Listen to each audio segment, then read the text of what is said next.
Wait! Are you okay?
Hello everyone, and today I'll be illustrating a piece combining the popular kids show SpongeBob with the popular timeless art piece, The 1,000-Yard Stare, which is probably the funniest thing I've drawn in a while.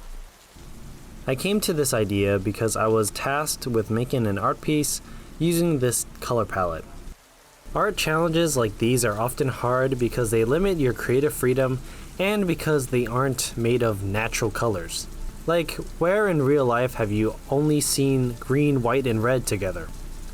Of course, in actuality, there are millions of artworks that could have this color palette, and you just have to be creative enough to find a way to use them.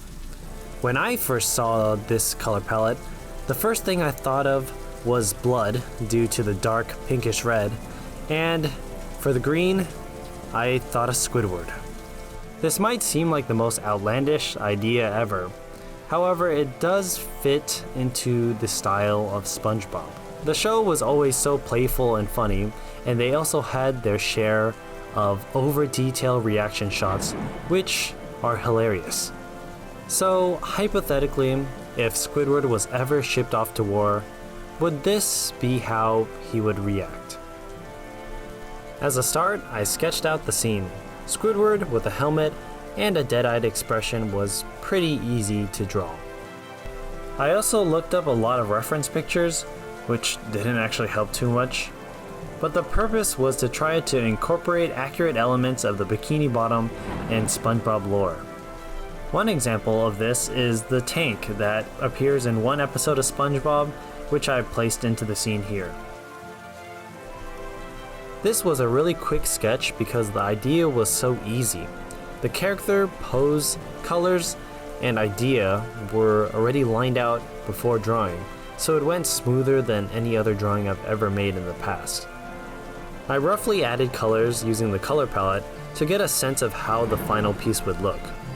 This is called blocking out the colors, and it's much faster than rendering everything and realizing you didn't want this to be this color or this to be bigger, and you can just edit it at the start.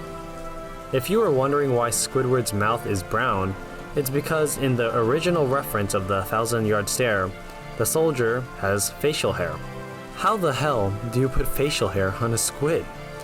Luckily, in one episode of SpongeBob, Squidward becomes homeless, and they represent his homelessness by making facial hair, and they did that by making his mouth brown and adding some black lines to it. SpongeBob is so funny. The background was made to contrast the character by being mainly reds and whites from the palette. Just by blocking out the colors, you can see how fast and easy you can render a piece. I mean, it's like 50% done, and we're only 4 minutes into this video. I guess this shows you how optimal planning can improve artwork efficiency. I started rendering after blocking out the colors, and at this point I stray away from using just colors from the color palette, and I go a little darker with the greens and a little lighter for the highlights. One improvement I wanted to show was how I removed the green background away from his face to improve some contrast. I like rendering very simply at the start so I can easily change things. Then once I am sure everything is good, I begin adding very fine details.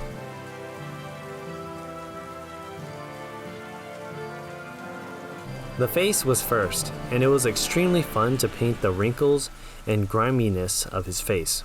Sometimes it's just fun to draw something so ugly. I made sure to add tons of texture, just like the other realistic renditions of Squidward.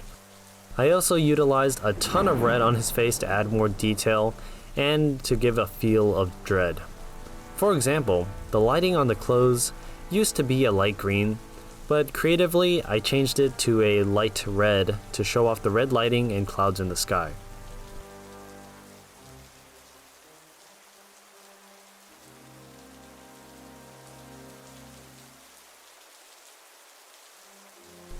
I'm glad I captured the 1,000-yard stare properly on Squidward, despite Squidward lacking eyebrows.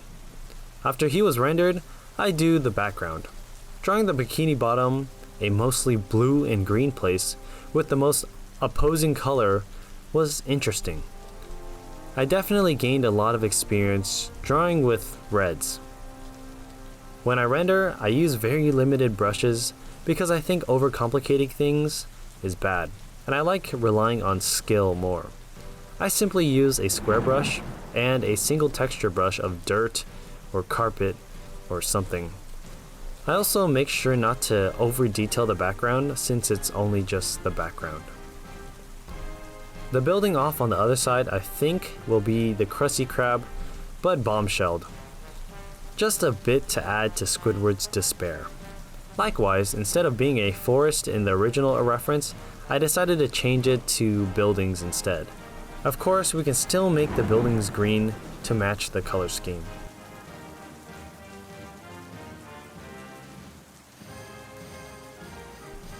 Nearing the end, I decided to add some other characters.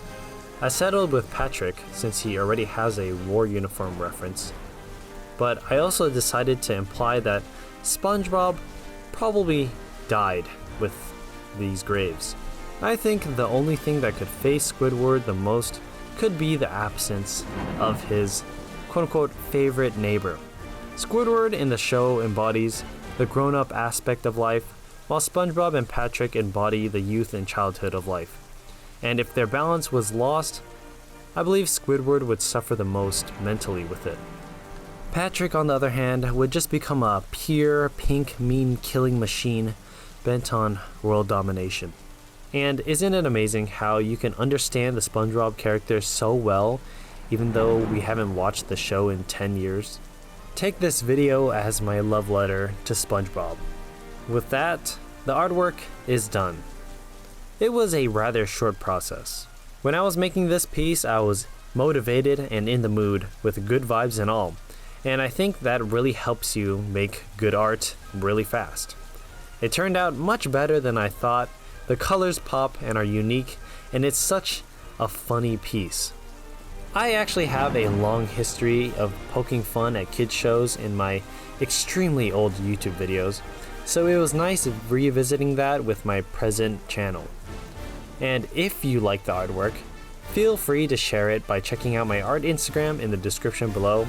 Arorenda Art houses all my digital artworks from present to past, and I would love for you to check it out. Additionally, this artwork can be purchased at my Etsy shop as a poster print directly from me. It also has tons of other artworks that I have done in the past, so feel free to get some art there and support an artist. Thank you for watching, and as always, be sure to make some more fun.